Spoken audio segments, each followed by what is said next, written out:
listening to Philly Who, the podcast that tells the stories of the doers, thinkers, and performers of Philadelphia. I'm your host, Kevin Schmidlin, and today I'm talking with Bon Ku. Bon is the Assistant Dean for Health and Design at the Sidney Kimmel Medical College at Thomas Jefferson University. There, he's the founder and director of JeffDESIGN, the first ever med school program that applies design thinking and teaches future doctors to apply human-centered design to healthcare challenges. He's been featured in talks at TEDx, South by Southwest, Mayo Clinic Transform, and in 2016, he received the Healthcare Innovators Award from the Philadelphia Business Journal. On top of all this, Bon actually still practices in the emergency room overnight 3 times a week, which, as you'll hear, helps keep him grounded. Being on the front lines, being in the messiness of our healthcare system inspires me to think about what we can do to make this process better. He'll tell us what it was like to turn the century-old med school paradigm on its head, even though he has no training in design. I mean, I was literally going to Google, learning about it. What is design thinking? What is design? And we'll talk about the many health challenges that Philadelphia faces today and how Bon thinks if everyone just helps one person, we can solve them. And I think a lot of people become overwhelmed because if problems are too big, they go, well, how am I going to fix an entire problem? We don't have to fix an entire problem. Now, a lot of us don't have capacity to do it, but we can help probably one person. All this and more about how Bon Ku is using design thinking to solve Philadelphia's health problems right now on Philly Who. I'm your host, Kevin Schmidlin. Stay tuned.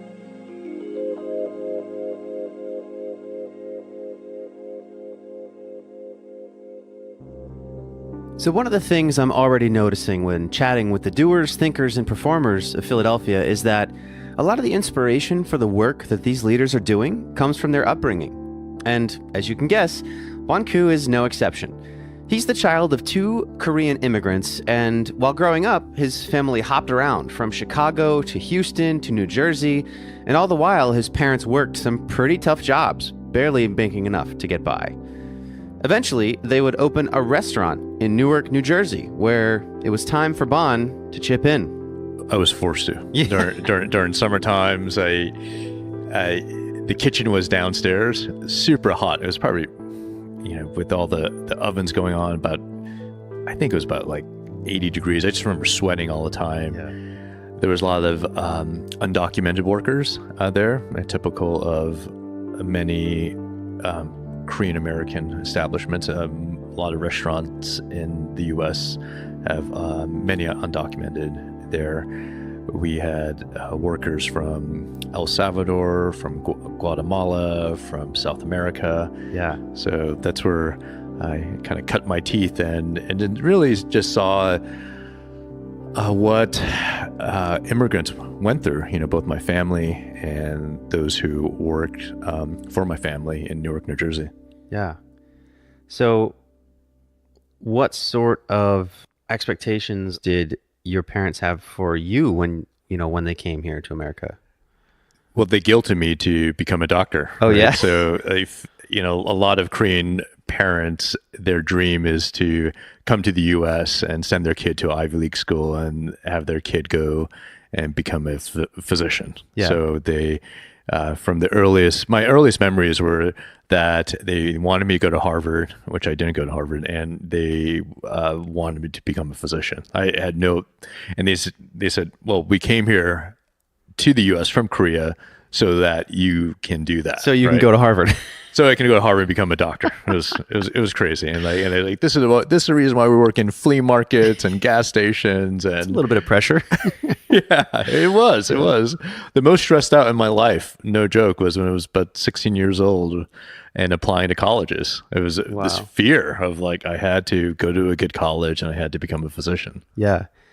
So at what point did becoming a doctor start to become your plan, your dream?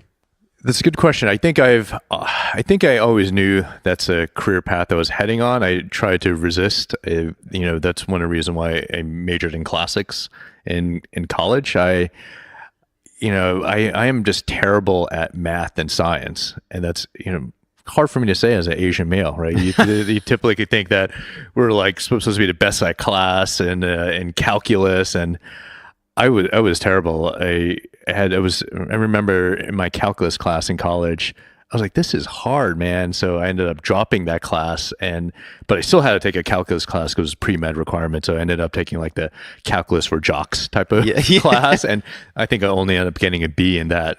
Was there a time that you second guessed being pre-med, while looking at these science courses and saying, hey, this isn't for me, like maybe I shouldn't be going in this direction? Did that thought occur to you? Oh, I always second guess. I mean, because I sucked at them. Yeah. It wasn't like I looked at my classmates and they were gunners. They were pre-med gunners and getting A's in these classes. I'm like, man, I just got a C in physics. Like, this is not good. I actually had to take another year of college. So I ended up going to college for about 5 years, and just because I rocked my classics courses in ancient Greek and Latin and translating Homer and the Iliad and Odyssey, but my science GPA was so low. So what I did was take another year and took like 8 science classes to boost it up. Bring it up. Yeah, and med school was tough too. Those first 2 years were like kind of taking those undergraduate classes, those pre-med classes at Penn. I was like, this is hard, man, and this is kind of boring too. So you went straight to med school, got your medical degree. Then what? Did you go straight into like some sort of residency or? Yeah, so it's 4 years of medical school. Then I went to residency. I did my residency training in emergency medicine in Queens, New York. And part of my training was in the Bronx as well. So that was fun to live in New York and see what healthcare looks like there. And it's a great place to train. Was that your first exposure to emergency medicine? Yes. I did emergency medicine rotations at my hospital at Penn State, but that's in the middle of Pennsylvania in more of a suburban rural setting. But different feel. Going into the largest city in the Queens and in the Bronx was that was an eye opener. I saw things that I did not see. Yeah. What surprised you about that? The amount of violence, the amount of gun violence, especially, and how different populations were affected by trauma, right? Almost all of the patients who were shot were young Black men. And that was my experience working in a trauma center in the Bronx.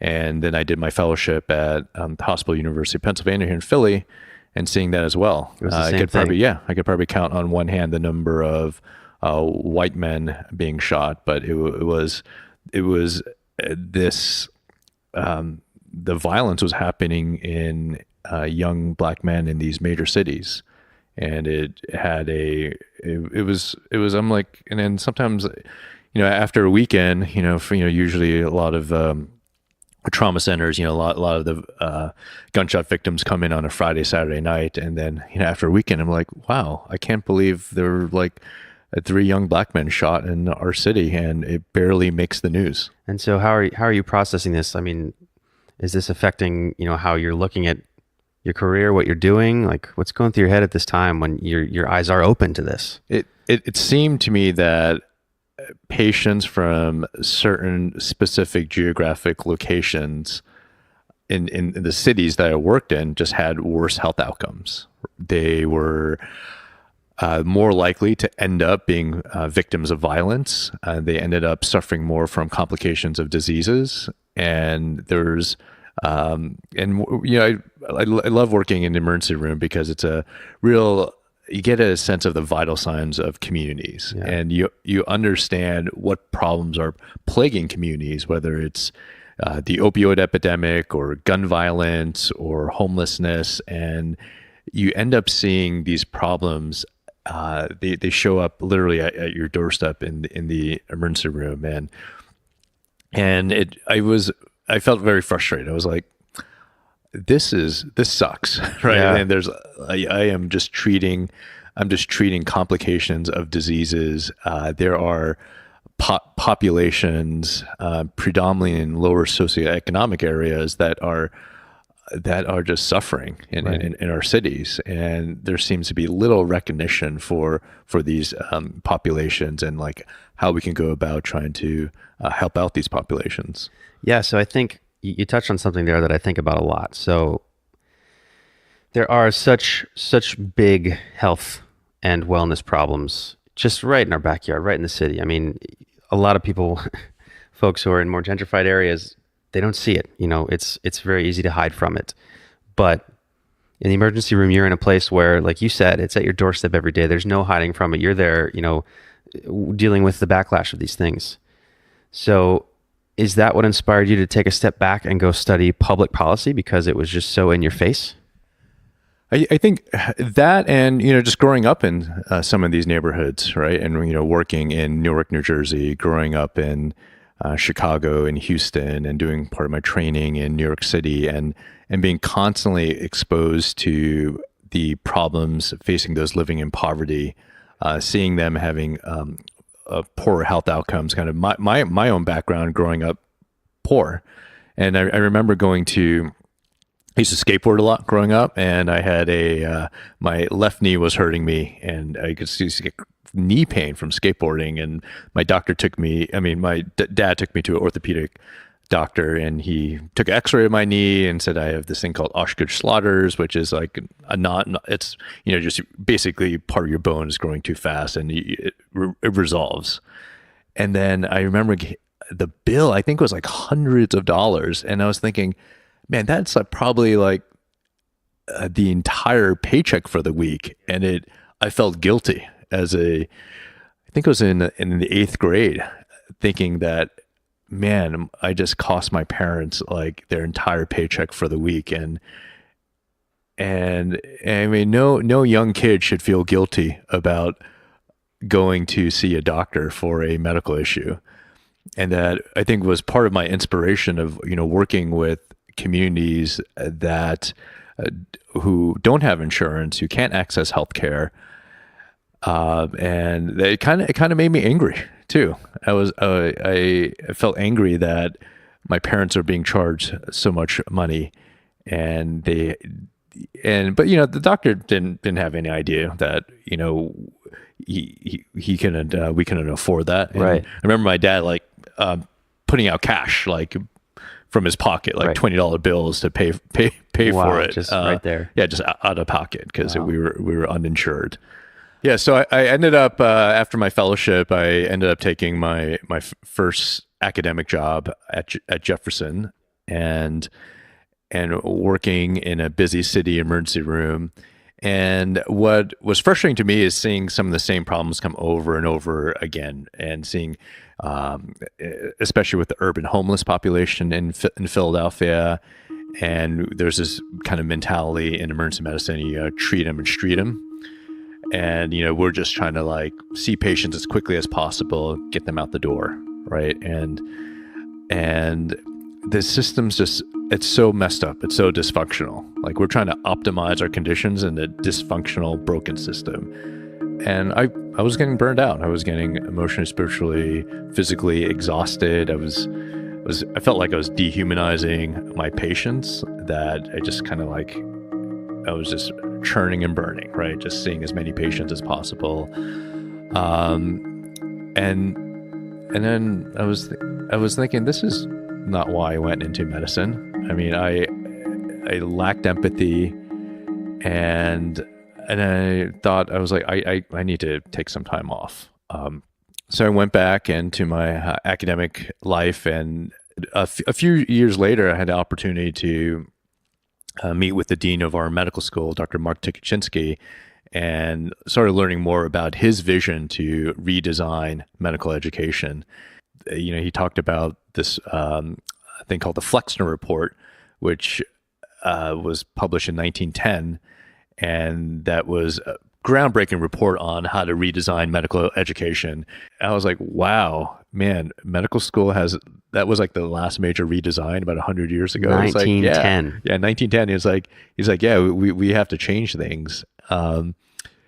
And he provided me an opportunity to start a design thinking program it was originally a co-curricular program about 4 years ago. And I was like, sure, let's do this. Let's go. And then kind of it's been a whirlwind. It's been nonstop since then. So, okay, what's step one? You've just been given the reins to this thing. How do you even start turning the medical education on its head? The hardest part about starting a design curriculum for medical school is that there was nothing out there, right? No one was doing this. So right, you're starting from scratch. I'm starting from scratch. I mean, I was literally going to Google, learning about it. What is design thinking? What is design thinking? What is design? Like cold calling people from all over the country. And this led me to a guy named David Janko, who's an instructor at the design school at Stanford called the D School.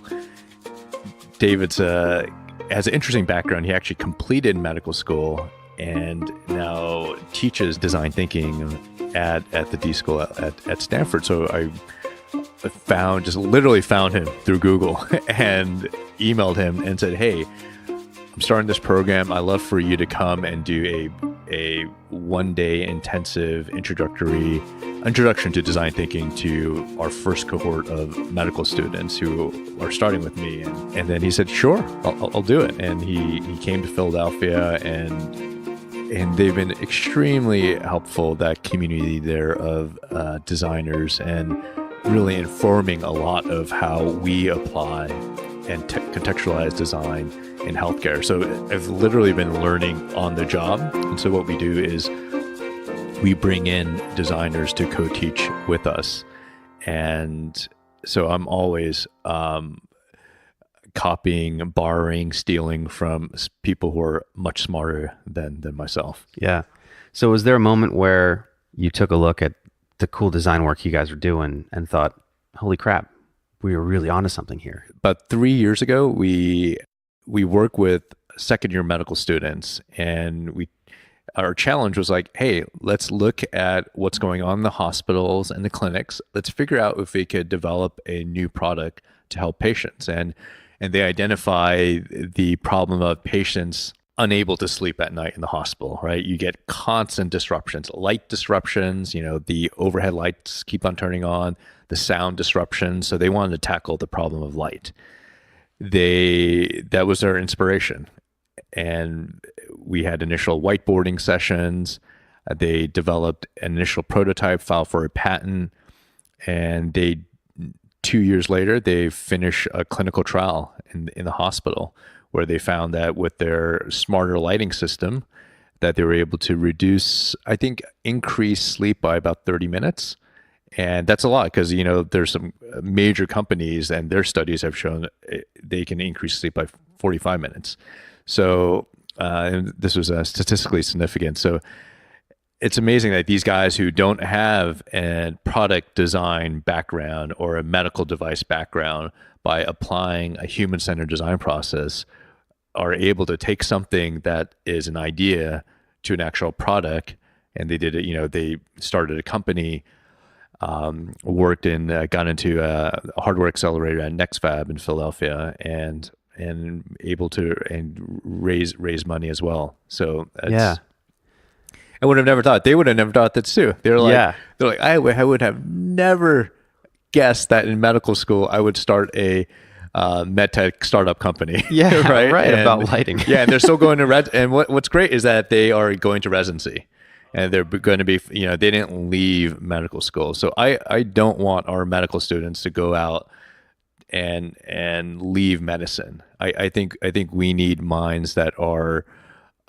We need these creative minds to stay in medicine, and to think about how to apply creativity, how to apply design to make the experiences better, both for patients and clinicians, to provide more value in a system that does not provide that much value for the amount of money that's invested. Right. So, like your students that you just mentioned, in addition to teaching, in addition to directing this program, you still practice emergency medicine. I do. I usually work overnight shifts in the emergency department, and that's one of my favorite parts of the week because it keeps me grounded. Yeah, that's why it's important to you? you're not working in the healthcare system, it's easy to forget how frustrating it is. It's a hard job, especially when I remember a month ago, it was a really busy night. There was probably a 5-hour wait. There was about 25 patients boarding in the emergency department. Patients were getting frustrated, staff was getting frustrated, and a patient who had a CAT scan of their head, I think it's about 2:00 in the morning, and he said he was, getting really frustrated with his wait, coming up to our staff, and he says, and before he got discharged, he was like, "Oh, well, I want a copy of my CAT scan and what you guys did to me." And I'm thinking, dude, we're trying to hustle. We just got a trauma coming in. I was like, it's not going to be possible. Like, I don't have this digital copy to give to you. You just have to come back to medical records and get it. And he was getting frustrated because he was like, why can't I get it? And it was a total reasonable question to ask, right? Yeah, but we're like, man, there's 20 other patients waiting to be seen. I don't have time for this. And not doing clinical work wouldn't expose me to this problem, right? Of course. Why shouldn't he? He has every right to get access to the imaging that we just did on him, right? And these problems wouldn't come up if I did not work in the hospital, right?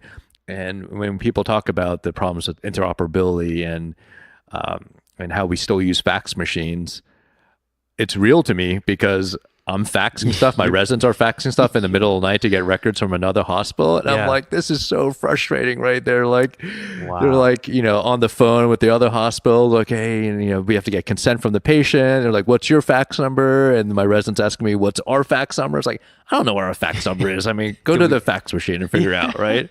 And so, but like being on the front lines, being in the messiness of our healthcare system inspires me to think about how design, one of the great things about design, it can simplify the complicated, and to think about what we can do to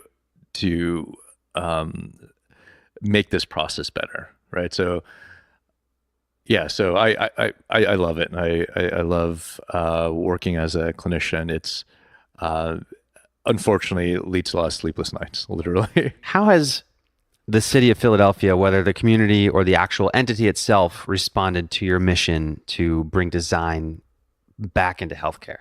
What I mentioned before, working in the emergency room gives you a sense of what we call the vital signs of communities. Right. And Philly's pulse. Yes, exactly. And if you want to know how healthy your city is, go to your local emergency room.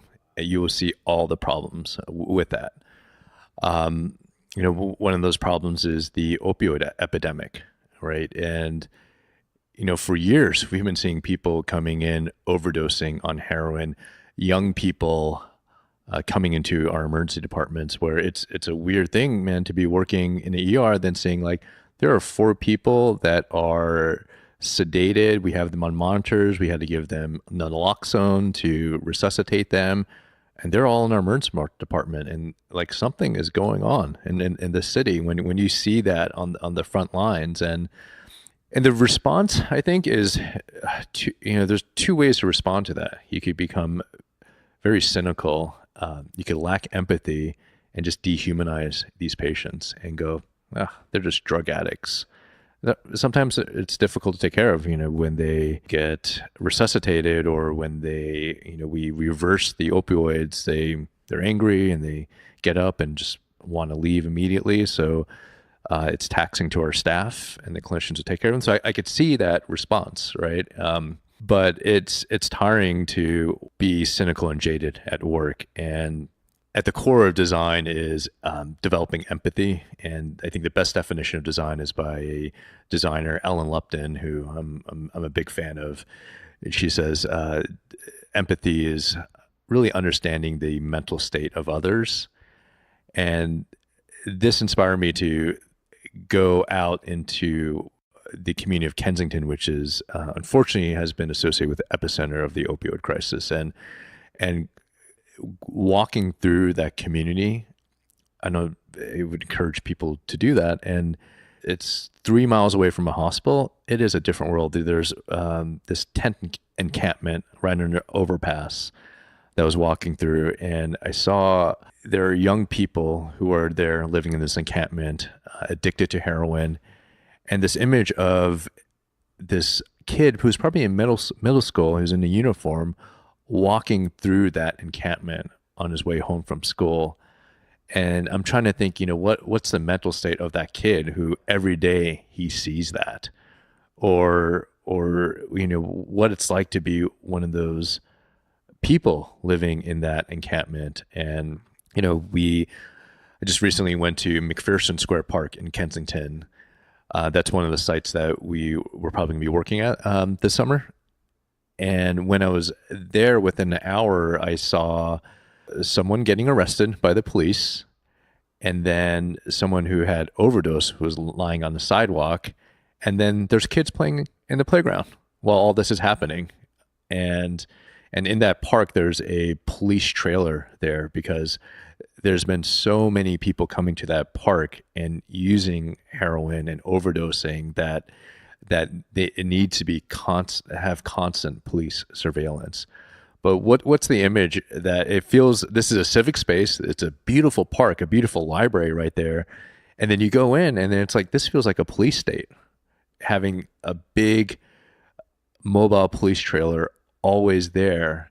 And what message is that sending to the residents in that community? And the librarians in this park have gained a national reputation for learning how to give naloxone to people who have overdosed in their library or in that park. Because so many people were doing that. They were like, well, we need to do this and they're literally saving lives. But doing this helps me to humanize patients and the communities where they come from. It's so easy for us to write this off because if we don't live in that community, if we're not around people like that, you don't see it. So it's like out of sight, out of mind. Part of this mess that we're in, we all have a stake in it. So I think, you mentioned how easy it is to hide from these problems. I think one of the reasons that people do is because it can be so discouraging and overwhelming. Like, the problems such as this. Oh, it's so overwhelming. How do you keep from getting overwhelmed? So, it's one thing to keep from being jaded, but to think that I'm one person, how can I make a difference on such a huge, fundamental, ingrained problem? It's easy to say that the problem's so big and that what could we actually do about it, right? And just go, it's too big of a problem, right? But I like to focus on a small sample size, like a sample size of one, focus on individuals, to focus on maybe a neighborhood and take a bite-sized chunk of the problem. We a few years ago, we had a chance to work with a teenager who was shot. He's paralyzed.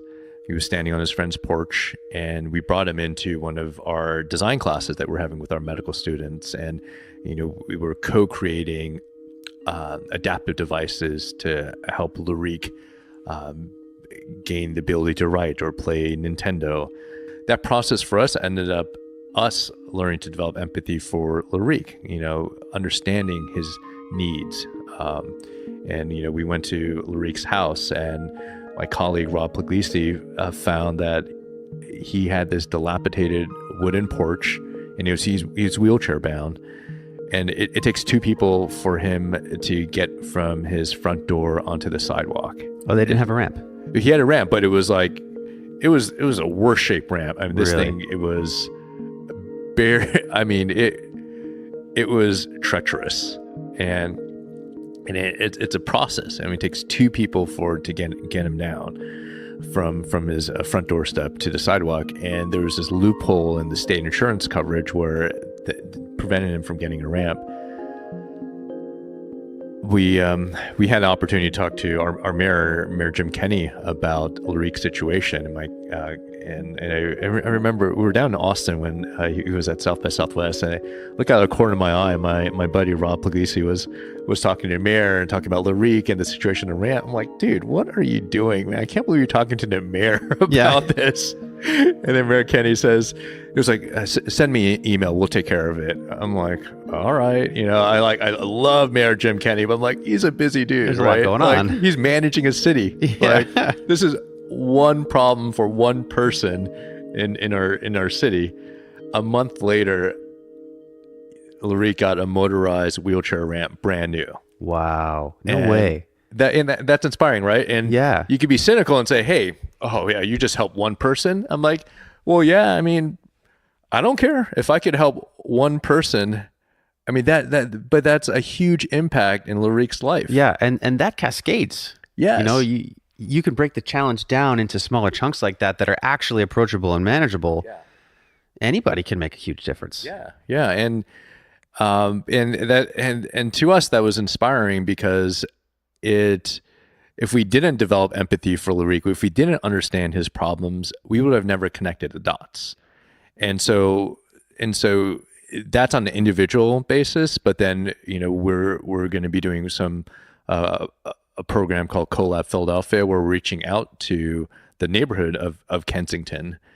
And I think a lot of people become overwhelmed because if problems are too big, they go, well, how am I going to fix an entire problem? We don't have to fix an entire problem, right? A lot of us don't have capacity to do it, but we can help probably one person, or we could help maybe one block. And part of what I love about the design process, it helps us to think about how to take on these, like what we call like wicked problems. These problems are very complex with no clear solution. But by applying a process of empathy and of rapid prototyping, of testing and iteration, helps us to think about, okay, well, we can take one aspect of this problem and work on it. Right. So if you could send a text message to that would be read by every Philadelphian, what would it say?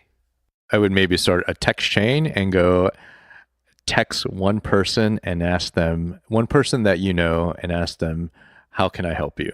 And have that person be a person that you normally wouldn't interact with.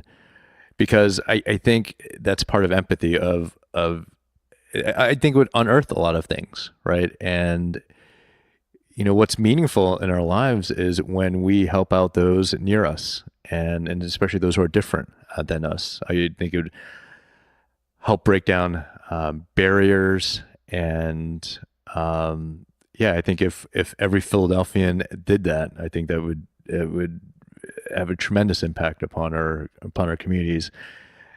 And I like the idea of just one person, right? Yeah. We could do something for one person. Yeah. We don't need to do something for the entire city. We don't need to do something for our entire neighborhood, but all of us probably have time to help out one person in need. Yeah. If you could send a message to yourself in the past at any point, whether it's in med school, in the kitchen, in New Jersey, or even recently when you're starting JeffDESIGN, would you? And if so, what would you say? I think I would probably say, do what fears you the most. Do what fears you the most. Yeah. Yeah. Because it's... Why? I think fear just drives so many of us, like incapacitates us. And that's something I wish I've done more in my life, and not let fear dictate you. And some of my best opportunities in life have been what was scary. And it's so easy to not do that, to be comfortable, to have a comfortable life, right? It's I can't think of how many things I've done, from like making a career change, right? Starting a design program in medical school. That was scary. I could have had a comfortable academic life in medicine and doing what I normally do. It was because it could have failed, and I could have lost my comfortable seat in my academic job. I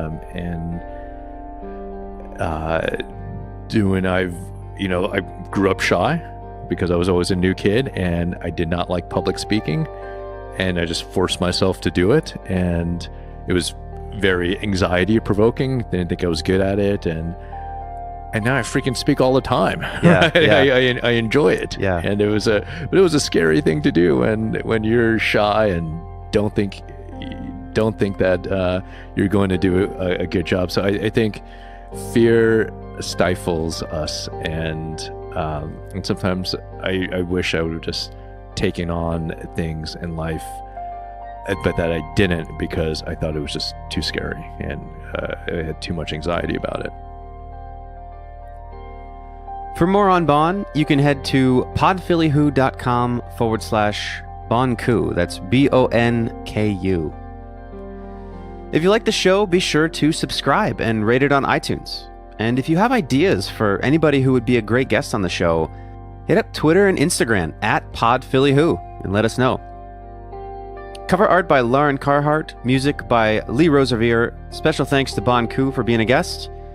For Pod Philly Who, I'm Kevin Schmidlin. See you next week.